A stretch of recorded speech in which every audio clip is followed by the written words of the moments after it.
Hello everyone, FPL Raptor here and welcome back to another video on my YouTube channel. In today's video we have my Game Week 3 preview and we'll be discussing things such as, should you be selling Bruno and Rashford? Is Mbeumo still a good purchase? Are Foden and Alvarez options over the next few weeks? Should you be selling Mohamed Salah? How would I rank the Chelsea assets? And so much more. If you do enjoy this content and you enjoyed today's video, please do drop a like. Make sure to subscribe as well. We are on the road to 100,000 subscribers, but without further ado, let's jump into it.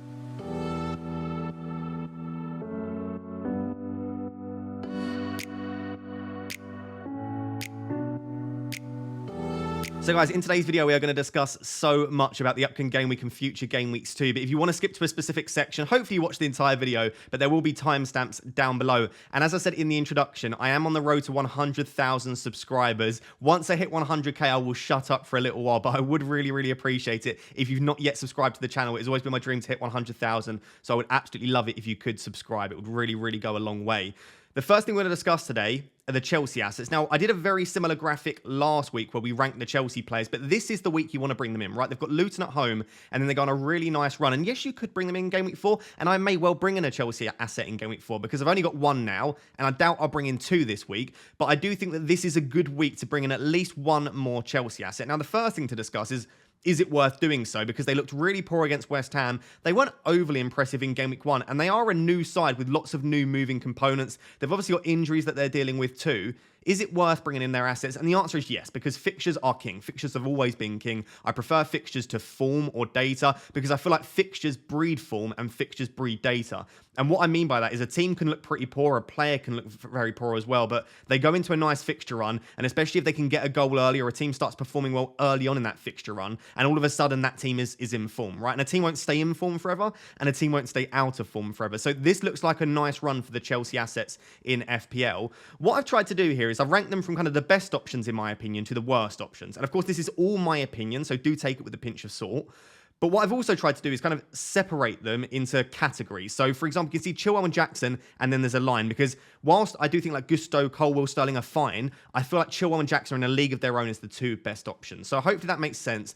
And as I've just said there, for me, it is Chilwell and Jackson. You probably didn't need me to sit here and say that. Chilwell is incredibly attacking. He's basically playing like a left winger at the moment. He's getting chances to score goals. And I do think that Chilwell is just an excellent ball striker. And what I mean by that is I think his technique's excellent. And if he gets chances to score goals, especially on his left foot, I think he'll take them. Unfortunately, the chance in Game Week 2 actually fell to his right foot and he wasn't able to convert, but I still feel like Chilwell was the best asset. The only thing I would say on this is I'm very active over on Twitter, and this is just fan opinion. I have seen numerous fans now, Chelsea fans, let me know down below if you disagree as a Chelsea fan, call for Chilwell to be dropped. They don't think that he is doing enough defensively. And they also feel like if you're going to play that much of an attacking left winger, then you play an attacker in that role. Because at the moment, Chilwell is playing like an attacker. And he is obviously making them a little bit weaker defensively, which is why we've seen them concede goals in Game Week 1 and 3 in Game Week 2 against West Ham. So I've seen a few Chelsea fans calling for him to be dropped. I don't necessarily think that will be the case. I still feel like he's the best option, but maybe keep an eye on that if you don't have him already.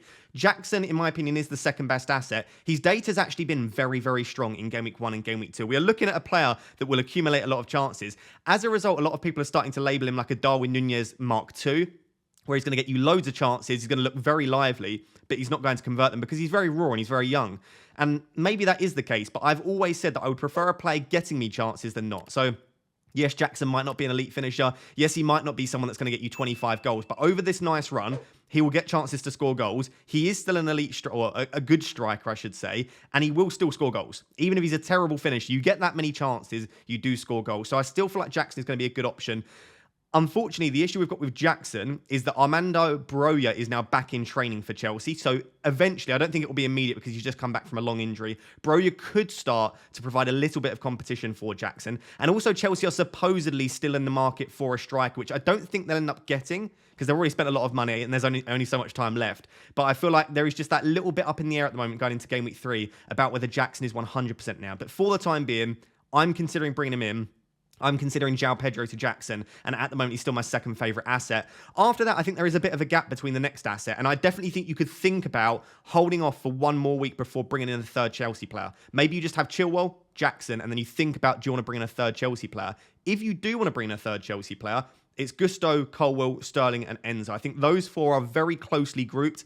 Gusto provides absolutely brilliant value at 4 million. Whether he starts every game or not, it probably doesn't matter at 4 mil.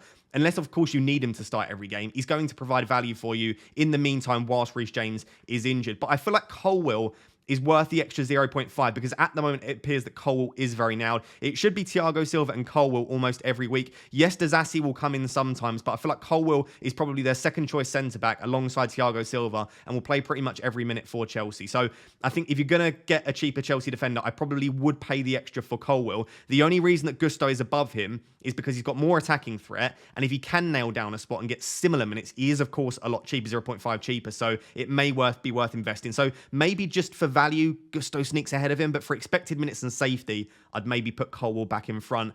And then Sterling and Enzo both offer some stuff. Enzo is on a lot of set pieces. He did take the penalty in Game Week 2, which he unfortunately missed. If he'd have definitely been on penalties moving forward, he's an excellent option, and he could still be on penalties. I've seen some people suggest if Enzo's first choice, then he'll still get penalties, even though he's missed that. I would just worry that they didn't have a clear-cut penalty taker. Enzo misses. Maybe they give it to someone else to try. And Sterling is the final one that I would consider because he's been so attacking and so good. He's been passing the eye test. He looked brilliant against West Ham in Game Week 2, and he created quite a few chances that unfortunately Jackson, Chilwell, and the likes didn't actually finish. But I feel like Sterling could be a really cheeky option in that midfield at 7 million. He's got such high upside. We know he's a goal threat too, and he looks relatively nailed at Chelsea at the moment. And I feel like he could excel in this new formation and new setup under Pochettino. So those would be the players that I'm considering. I wouldn't be considering Sanchez because they've just signed a new goalkeeper. Chukwuemeka when he's fit, because he's obviously picked up a small injury, then he could be good at 4.5.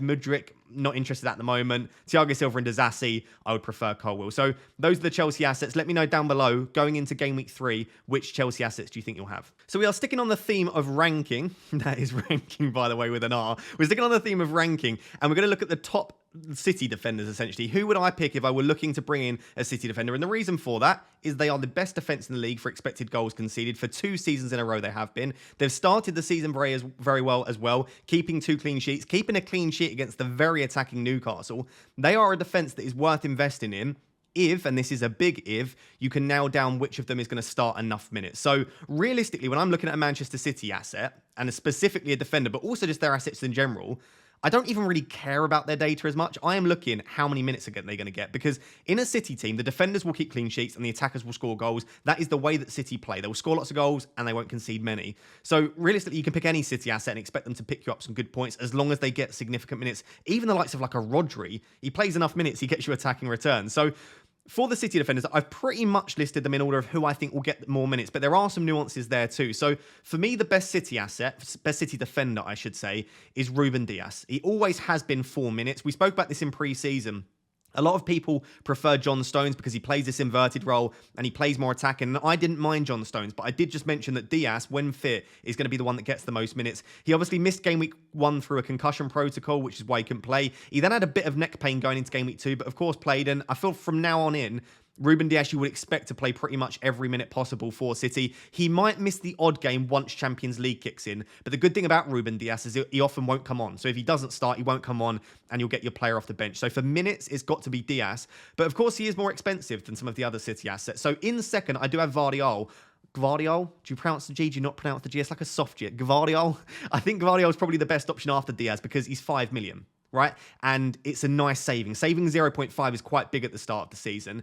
My only concern with Gvardiol is that he's not going to start. I wouldn't expect him to start every game over the next few, just because he's still settling in and they still have some decent options to rotate. And we know with Pep that players don't tend to just get chucked straight in. But I feel like longer term, if you're looking more into like Game Week 10, 12, and you're thinking about you're going to keep this player maybe until your first wild card, Gvardiol will start the majority of minutes, I would imagine, especially once he's embedded into the team. I just think he's too good not to. I think Gvardiol is top 5 centre-backs in world football, and City have spent so much money on him that I think as soon as Pep feels like he is ready to start every game, he will. And that could be now. It could be from here on in, Gvardiol starts as many games as Dias. But I just think over the short term, I would feel much more confident about Dias. Over the longer term, I would expect Gvardiol to get similar minutes to Dias, maybe slightly less. Akanji's obviously gone up in price now, but still a cheaper option than Dias. And I feel like in the absence of Stones, Akanji looks like a great option because he's essentially playing like an inverted role. We thought it might actually be Gvardiol that plays the inverted role, but it was Akanji, and Akanji's doing a pretty decent job at it. I don't think he's anywhere near as good as John Stones, and once John Stones is back, Akanji will no longer play that inverted role. I can guarantee that. But I do then expect Akanji to drop back into the defence. So I would expect Akanji to still get more starts than not. My issue with Akanji is because he can play that inverted role. I think he's slightly more like, and because he can play every role, he can play left centre back, central centre back, he can play in that inverted role. I feel like Akanji's maybe more likely to come off the bench if Pep does make some subs. So this is something to consider. I think all three of those are absolutely fine options. They would definitely be my clear-cut top three: Diaz, Gvardiol, and Akanji. Walker has looked actually really good in this new setup. City are almost playing Walker more like a right midfielder or a right winger, where he's playing very high and very wide, which allows whether it be Bernardo Silva or Foden on the right or Alvarez to cut in and play a little bit more central. His data's terrible. And we saw this previously. Even when Walker plays very far forward, he's still not getting the chances to score or assist because City don't play crosses. So all Walker does is he gets up the wing, his positioning looks great, and then he just plays a 3-yard pass into someone like Bernardo Silva. So I do still like Walker. He's getting significant minutes in this new setup because he's the only one that can really play that kind of right-back role. But I'm not expecting him to continue to start every game, and his data's pretty poor. He's not good for bonus points. I feel like the other three are slightly better. And then Ake and Lewis, I'm not particularly interested in. Ake and Gvardiol, long-term, are probably fighting for the same role at that kind of left centre-back, and I just think Gvardiol's better at it. And Lewis can play the inverted role, but at the moment it does appear that Akanji is slightly favoured. So that would be my simple answer on it. It would be Diaz for minutes, Gvardiol for longer term minutes, but also a cheaper price, and Akanji if you want someone in that inverted role. But just be careful that John Stones, when he's back, will probably take that over. The final thing on Man City, I probably should have said this at the start, is that Pep is actually out injured until after the international break, which is quite interesting. So Pep will not be on the sidelines. Pep will not be training. Apparently he's in Barcelona at the moment getting surgery on his back. I don't know if he'll come back to the UK in the meantime, but he definitely won't be coaching the team, and he definitely won't be on the sidelines. Of course, he'll be giving his opinion. I'm sure he'll be given the training footage, and I'm sure he'll be the one that is making the tactical decisions. But it may just be slightly different without Pep on the sidelines, but I wouldn't worry about it too much. So the next question was around Marcus Rashford and Bruno Fernandes. Should we be selling them? And if so, is there one that we should prioritise selling? I always caveat before I start talking about Manchester United. If you are new to the channel, firstly, make sure to subscribe. But secondly, I am a Manchester United fan, so I will be saying things like we. And the reason that I caveat that is so that you can decide if you think I'm forming a bias around Manchester United. I try not to let the fact that I support Manchester United impact my FPL decisions. And generally, I don't think it does. But I will let you come to your own decision there. And I just like to caveat that so that you know that at the start. We've been terrible. The opening two games have been absolutely appalling. And we started the same last season, if you remember, very, very poorly. And maybe it's just something that's going to happen under Ten Hag. I hope not, but it's been a really poor start. The Wolves game in particular was shocking. The first 20 or 30 minutes against Spurs was actually okay. I'm not saying we were great, but it was okay. We were on top, and maybe we should have scored. Maybe we're unlucky not to get a penalty, but maybe we were lucky the week before. So I'm not going to talk too much about that. But then the final 60 minutes, Spurs absolutely dominated, and Spurs definitely deserved to win that game. So by all accounts, two terrible performances from Manchester United, and we should be looking at 0 points for Manchester United in the Premier League thus far. Lucky to get the 3 against Wolves. And Rashford and Fernandes, from an FPL perspective, blanking in both games, very, very frustrating. So I guess what we need to think about now is, do we sell Rashford and Fernandes ahead of this run of fixtures, or do we give them a little bit longer? Let's start with the fixtures. They're actually still okay. And I think from an attacking perspective in particular, they're really nice. From a defensive perspective, I'm not as sure, because I feel like Arsenal and Brighton in 4 and 5, they're very tricky from a defensive perspective. But both Arsenal and Brighton have looked really leaky in the opening couple of weeks. I mean, Brighton have had 2 pretty easy fixtures, but they've conceded a hell of a lot of chances. And Arsenal, again, have looked very, very leaky at the back without Gabriel trying this slightly new formation. They've not looked great either. So I look at this run here. Obviously, Forest, Burnley, Palace are nice fixtures. Arsenal and Brighton, I don't think are that terrible for an attacker. So I don't look at this as a difficult run for Rashford and Fernandes. The big thing with Manchester United, and the big thing with both of these, is Marcus Rashford going to continue playing as the number 9? Because if he is, it makes Rashford, in my opinion, a pretty rubbish option. Despite the data not being bad last season, and even in the opening 2 games, which we'll discuss, I don't like him as the number 9. It doesn't look natural. He doesn't enjoy playing as the number 9. And I feel like it affects the entire team really negatively having Rashford as the 9. I also feel like, despite, again, Bruno Fernandes creating chances in the opening 2 game weeks, I don't think Fernandes plays very well, again, when Rashford plays as the 9. So I'm hoping, by all accounts, everyone can see this. Ten Hag is a good manager. He should be seeing that Rashford's not working through as the 9. In pre-season, Sancho actually played as the false 9 with Rashford on the left, and it worked very well. So I'm expecting, against Forest, Garnacho to be dropped, Sancho through the middle, and Rashford on the left. If we see that, we will play significantly better. I can't say I can guarantee it. I can't guarantee it, but I would assume we will play significantly better because Rashford's so dangerous on the left, and not even necessarily just the data, because the data is actually very similar between Rashi on the left and through the middle. I feel like the kind of chances that Rashford gets, he prefers on the left, and the team as an entirety just plays better when Rashford's on the left too. The other thing to note, as well as maybe that tactical nuance between whether Rashford plays on the left or through the middle, is that Mason Mount, the news leak today was Mason Mount picked up an injury versus Tottenham, and he's actually going to be out until after the international break, which will be game week 5. So for the next few game weeks, we're going to see no Mason Mount. I don't actually know how that will affect Rashford and Fernandes. I feel like if Rashford's playing on the left, it might have actually been nice to have Mount to link up with, because actually Mason Mount's been playing on the left-hand side. But that being said, it could be the case now that we actually see Fernandes slightly further forward. It may not be the case because at points last season, we actually saw Fernandes play a little bit deeper because we didn't have a ball carrier.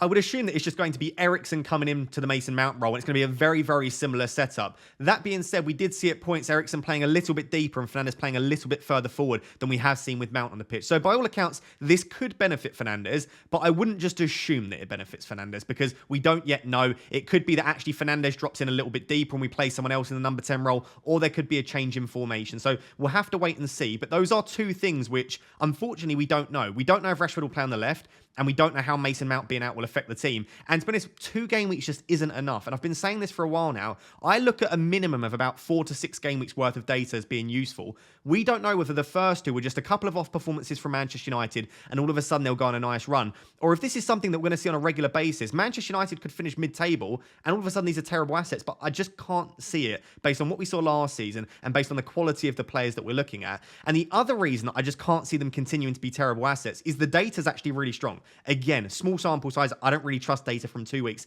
But if we are going to look at the data, because it's all we've got this season thus far, they've maybe been a little bit unlucky not to get any attacking returns. You can see here, despite their FPL points obviously being 2 blanks, their expected FPL points per 90 is 5.68 and 5.02. So Rashford and Fernandes should be on about 10 or 11 points each, which they're obviously not. Their non-penalty expected goal involvement, 0.64 for Rashford and 0.75 for Fernandes. So they're both putting up really good data in the opening 2. They've had Rashford's had quite a few chances to score. Fernandes has created a lot of chances too. You can see they are both involved in over 1 big chance per 92. We're just not finishing our chances. But again, I suppose last season we didn't finish our chances because we don't really have an elite finisher. If Rashford or Fernandes create a chance for anyone, there's not really anyone else to finish it. Fernandes creates chances for Rashford. Rashford isn't the best finisher in the world, so maybe they will continue to underperform their expected data. But I guess to put all of that together, I just look at this Forest at home fixture. And yes, Forest were very good away against Arsenal in game week 1. But last season, where we have a much bigger sample, Forest were pretty shocking away from home. I think they only picked up like 1 point or 3 points or something like that away from home. So they were not very good at all. They didn't score many goals. Their defense was really, really weak too. And I feel like this is a decent fixture to target. We know that Rashford is significantly better at home. Fernandes is slightly better at home, but Rashford in particular, last season, his data was so much better at home. This just doesn't feel like the week to sell them. The week to sell them, despite, like I said, I still think they're okay fixtures. I'll probably keep them through this, but the week to sell them, if you do want to sell them, is game week 4 for Arsenal away and Brighton at home. I don't think you want to sell them this week, personally, for me, because it's a nice fixture. And I don't think you would want to sell them ahead of Burnley and Crystal Palace. So it really is game week 4 or not at all for me, in my personal opinion. If you are going to sell one, it depends. If Rashford stays through the middle, Rashford's the one to sell, in my opinion. I just don't fancy him getting the amount of chances he does on the left and also finishing, because, again, the types of chances he gets on the left, I think, is more akin to the kind of finisher that he is. So if he plays through the middle, Rashford's the one to sell. If Rashford moves to the left, I wouldn't sell either, but it would probably start to lean towards Fernandes that I would sell. So it's another reason why, yes, I might end up selling one, but I would like another game week to do so. So I'm going to stop there because I can talk about Manchester United assets for forever and forever, but for me, I'm not going to sell them. That's not a bias. It's the fixture. I will consider selling one in game week 4. There's very little chance, in my opinion, at the moment that I sell both over the upcoming game weeks. So guys, I should just say, if you want access to all of the data that I've used in today's video and the data that we used throughout the season on this channel, you can get currently 50% off. That offer won't last forever. It will switch to an in-season offer, which will be much lower. So if you do want to get 50% off, now is the time to do it. There will be a link in the description. For as little as £3 per month, you can get access to all of the data, touch maps, player comparisons, all of that lovely stuff. The next question was around a midfielder that you could potentially look to bring in for Marcus Rashford and Fernandes, and that is Brian Mbeumo. Is he still a decent option at 6.6 at the time of me recording this? By the time you're watching this, he could be up at 6.7 because there is a projected price rise tonight. So is he still worth the 6.7? Have you missed the boat? Has he been lucky to get as many returns as he has in the opening 2 game weeks?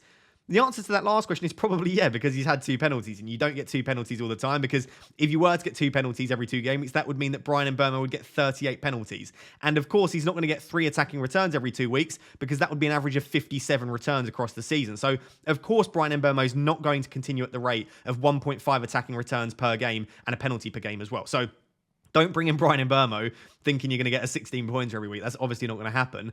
But is he still a fantastic asset? Absolutely. Look at the fixtures firstly. Crystal Palace, Bournemouth and Everton at home in the next 4, including Forest away in game week 7. And Newcastle isn't the best fixture, but if I'm looking at those next 5, having 3 really good home fixtures and an away one against Forest, yes, Newcastle isn't great, but as a whole, I don't mind those fixtures. After game week 7, they do deteriorate a little bit. So if you are looking at Brian Mbeumo, now is probably the time ahead of Crystal Palace and Bournemouth at home, and obviously Everton at home in game week 6 too. So as well as the fixtures being great, there are 2 massive advantages for Brian Mbeumo. The first is penalties. And again, I'll hold my hands up. You are lucky to get the amount of penalties that you have in those opening 2. You would never normally see 2 penalties in 2 game weeks, because that would be an average, like I said, of 38 a season, which is never going to happen. So I'll hold my hands up there. Very, very lucky to get the 2 penalties. But you pick penalty takers for a reason. So whilst you are lucky to get the amount that you got, you can't really say that someone is lucky to have a player that has scored a penalty when that is the very reason that they chose that player. So I banged on about it throughout pre-season. And yes, I was very lucky to get 2 Mbeumo penalties and also a João Pedro penalty too. But again, this is the reason that you choose penalty takers. You put yourself in the position to get lucky. So that is a massive advantage. And the second advantage that he has, again, before we even look at the very good data, is that he's always on the pitch. He scored his second goal in game week 2 in the 92nd minute. It's a massive advantage to have a player that you know will never be benched unless he's injured, and also will always stay on the pitch. Because yes, Wissa is a great option, and we'll discuss Wissa later in the week. Not discussed in today's video, but we'll discuss him later in the week in some more videos. I love Wissa as an option, but he comes off around the 70th minute every game, and that's really not great for a player, because their per 90 stats might look great, but they're never going to get 90 minutes. So I like Mbeumo for how long he stays on the pitch too. So fixtures are great on penalties, brilliant for expected minutes, and the data's really strong too. If you look at the data, this is per 90, all right? These are per 90 stats. 11.5 FPL points per 90.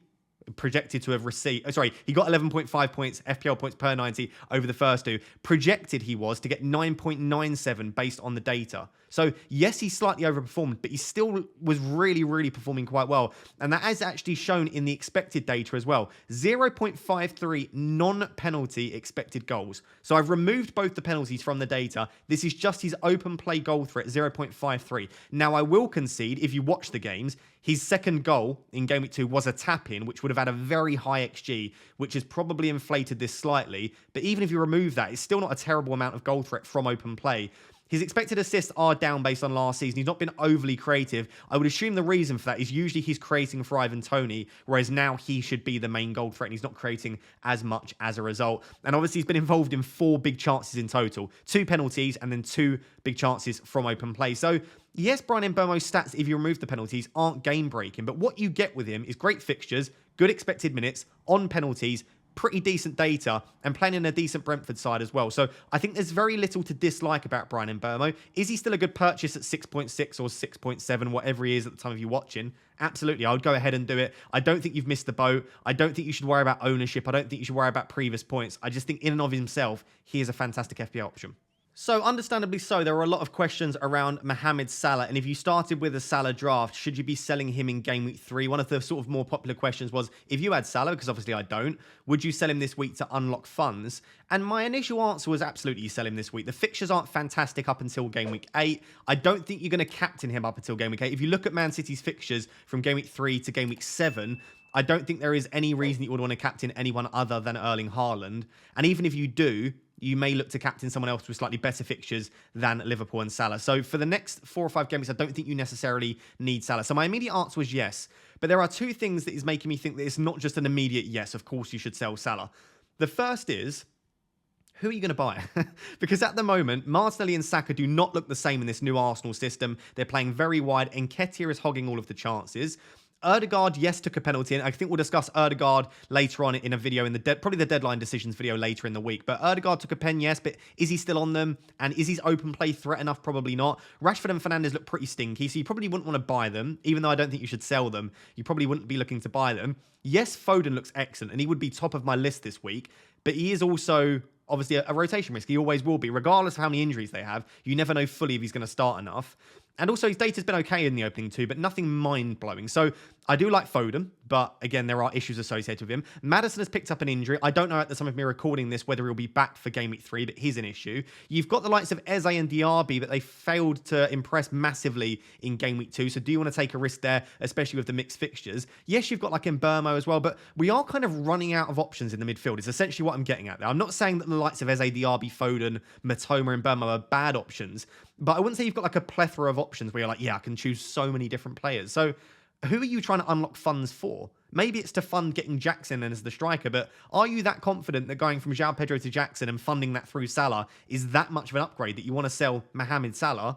Maybe not. So maybe you don't need to unlock funds at the moment. Is there anyone that you desperately need to use your budget on? I can't see it. I can imagine myself having a Salah draft and not needing the money. So that's the first thing. The second thing is, and as you can see on the graphic, is the game week 8 to game week 15/16 is quite good for Liverpool, and it's really, really poor for Man City. And this is a spell where I could see you captaining someone other than Erling Haaland, especially in game weeks 8. I don't mind it, but you'd probably want to captain Haaland. But Haaland was very bad away from home against top 6 sides. So there is the chance that you want to captain Salah that week. Game week 10 is definitely a fixture. Again, I could see you wanting to captain Salah. I know Haaland scored a hat-trick against Manchester United last season. Or did he score 4? He got 20-plus points against Manchester United last season. I know that. But still, I would probably prefer captain Salah against Nottingham Forest than I would Haaland. And then I'm looking at maybe fixtures like game week 15 and game week 14. You could maybe lean towards Salah. So I'm just saying that it might be nice to have the option of Salah from game week 8 to game week 16. If you think that you don't necessarily need to bring in some players and use the budget that you've got invested in Salah at the moment over the next few weeks, then maybe you just hold him through, because Salah is still a good option. Yes, I think that to pay that kind of price, you usually do want to captain that player. But if you don't need the budget elsewhere and you still feel like you can get the players you want, because the likes of João Pedro, Mbeumo, Matoma, Eze, they're all cheap. Like, you could probably afford them while still having Salah. Then maybe you don't need to sell him, because once game week 8 swings around, you've got Salah in your team. Now, I'm not sure if this is the best advice, because number one, obviously, you've got your wild card, and a lot of people, game week 8 and 9, there is a pretty big fixture swing for a few teams. So I can imagine a lot of us, as per last year, playing our wild card around game week 8, game week 9. And also, you can sell him and buy him back. So maybe it's not the best advice, but I'm just thinking, if you don't feel like you need to, don't feel like you should just because everyone else is, and you could hold him through for this nice fixture run. So let me know down below, are you selling Mo Salah, or are you potentially selling the likes of like a Rashford or a Saka or Martinelli to try and help you invest the funds elsewhere? I'll be very interested to know, because I think if I had Salah, I would be tempted to keep him. I might end up selling him anyway, but I guess it would depend on my specific structure. But I don't think it's as simple as saying definitely sell Salah. Consider what you want to do for your team. So to finish, we have Phil Foden and Julian Alvarez. Are they worth buying? Are they worth investing in? I've got no idea is the short answer, but I will talk through the nuances and what I think on these two assets. But listen, it's Pep Roulette. Even though Pep is injured with his back, I still feel like it will be Pep Roulette, and we just really don't know about the minutes. But I can hypothesize as much as I can, and I'll give you my opinion on it.